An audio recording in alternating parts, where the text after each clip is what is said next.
responsibilities, it sounds like. Have you felt moments over the last year or so, like things clicking and feeling like you're Yeah. really I think the biggest thing was when I was hurt. The defense was starting to click for me for sure right before I got hurt, and then just being when I was injured, I was just take a step back. I think the defense started slowing down for me, and now I'm more of thinking like, what is the offense trying to do to our defense, and how are they trying to beat us, and things like that. I'm curious about something you shared with Deshaun today. True champions, it's what they can endure. Where did you get that saying? I mean, that's just the bits and nuggets I've been reading from this book about habits that make a champion. I've just been reading that book every single day and just trying to just instill those habits in myself, and then hopefully share them to other guys. Because I think we're a team, you know what I mean, and we're only going to be as far as our worst players. So. What prompted you to tell Deshaun that?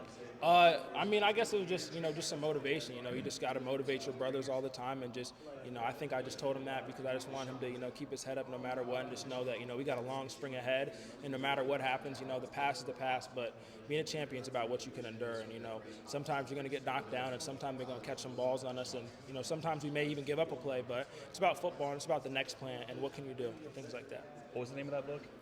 Habits That Make a Champion by Alistair McCaw. I hope I didn't butcher his name, but yeah. Is that the book that DK was reading on the sidelines in that playoff game? I don't know if he was reading that book. Okay. Are you going to be reading a book on the sidelines at all this year? No, I don't. No.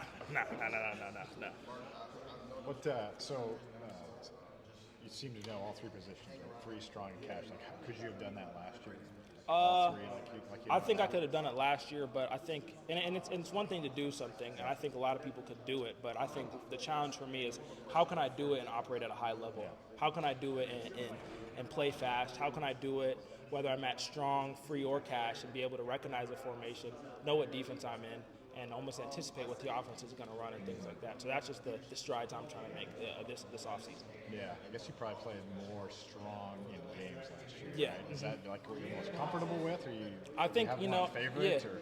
I mean, I wouldn't say it's a favorite, but I think I'm definitely more comfortable in that position. Yeah. But the only way to grow is to be uncomfortable. So I'm just very fortunate to have coaches like Coach Parker and Coach Wallace. That we have such an amazing defensive staff that just push us each and every day and put us in uncomfortable situations. So I'm just very fortunate to have a staff like that who's putting me in uncomfortable situations now. So when it comes game day, and we're in Penn State and we're playing Penn State and Kinnick's rocking, you know what I'm saying? I'm not even thinking about it. It's just like, it's second nature.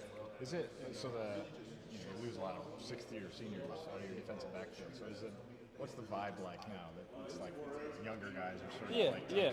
No, I mean the vibe's definitely good. But like I was saying, we were able to build such a good relationship. You know what I'm saying? And the 6-year guys last year, like Koen Entrinter and Jamar, they're able to pass the torch down. So it's definitely good. We got the chemistry, and the chemistry I think is the most important part. And are we going to be playing together? That's what we got to make sure we're doing come Saturday. Any young guy, maybe not young guys, but like who's standing out in your secondary? Like Deshaun and TJ, kind of your corners. Yeah, but guys like Jalen Watson and Shad and McBride and Kale Kolarek are all making strides, and that's what it's about. We just all got to continue to just make strides and try and become the best football players we can be.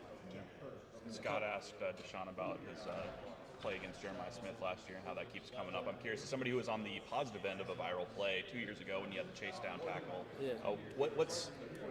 how does a student athlete deal with virality and like the potential of having a viral moment where you're just going to keep seeing a play over and over again, positive or negative? Yeah, I think you just gotta take it all with a grain of salt and just know that as a competitor, whether you make a play or whether you don't make a play, someone's always going to say something.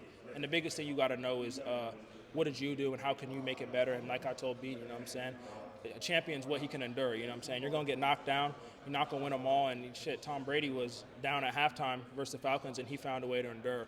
You know what I mean? So, he got a lot of football to play, a long season ahead. So, at the end of the day, we'll just see, who keeps working and who gets the last laugh at the end.